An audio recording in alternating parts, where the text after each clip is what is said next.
एक समय की बात है, उत्तराखंड के पहाड़ी गांव धनपुर की गलियों में रोज सुबह सूरज की पहली किरणों के साथ एक औरत नंगे पांव खेतों की तरफ निकलती थी। नाम था सुमित्रा देवी। उम्र लगभग 55 वर्ष की होगी, पर चेहरे पर जरूरत से ज़्यादा दृढ़ता दिखती थी। उसका एक ही सपना था, अपने इकलौते बेटे मनोज को पढ़ा लिखाकर बड़ा आदमी बनाना। सुमित्रा कभी स्कूल नहीं गई थी। उसके पिता ने कहा था, लड़कियों का काम चौला चूका होता है।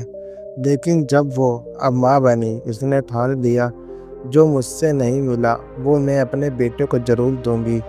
मनोज पढ़ाई में तेज था, हर परीक्षा में टॉप करता, लेकिन पैसे नहीं थे। स्कूल की फीस, यूनिफॉर्म, किताबें, ये सब लाने के लिए सुमित्रा दिन में खेतों में काम करती और रात को दूसरों के घरों में बर्तन मांजती। गांव की औरतों से ताना देती, कहाँ अफसर बनेगा तेरा बेटा, सबने देखना छोड़ दे सुमित्रा।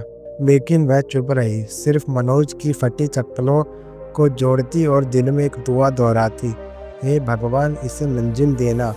मनोज जब 12वीं में टॉप कर गया तो उसे देहरादून के लिए कॉलेज में दाखिला मिला।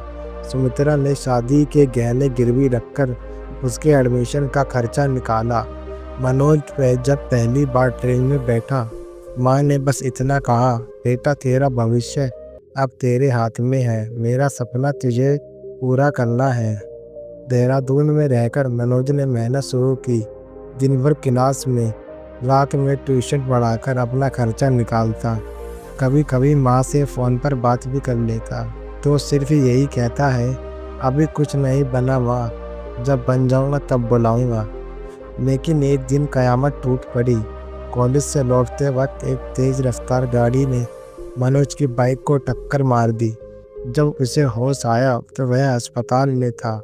शरीर का निचला हिस्सा शून्य पड़ गया था।